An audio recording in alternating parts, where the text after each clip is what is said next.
خبر پنځشیر کې طالبانو او مقاومت جبهې له لوري د ځینو سیمو نیول رد کړي دي. نور حال را سره په ویډیو کې وګورئ او ډیو کلیک چینل در سره سبسکرایب کړئ. په سلامونو مخکلي کوم په پنځشیر کې د طالبانو امنیه قومندانۍ مولوي داد محمد پتار د مقاومت ملي جبهې ادعا رد کړي چې په پنځشیر ولایت کې په ځینو سیمو نیولې دي.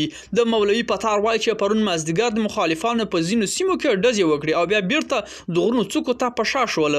د بل ورته د ملي مقاومت جبهې ویان صبغت الله احمدی پر ټویټر لیکلي چې د دوی وسلوال او د پنځشیر په ابشار ولسوالۍ کې 14 طالبان وژلي دي او د ولسوالۍ له مرکز پرته نور سیمې نیولې دي.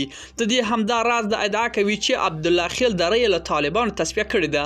ملګرو دا و زموږ چمتو شوی ویډیو که تاسو دې ویډیو په اړه کوم نظر پیشنهاد لري موږ سره په کومنټونو کې شریک کړئ او د لا ښکلو ویډیوګانو لپاره له موږ سره پاتې شئ. تر بیا ښې چارې.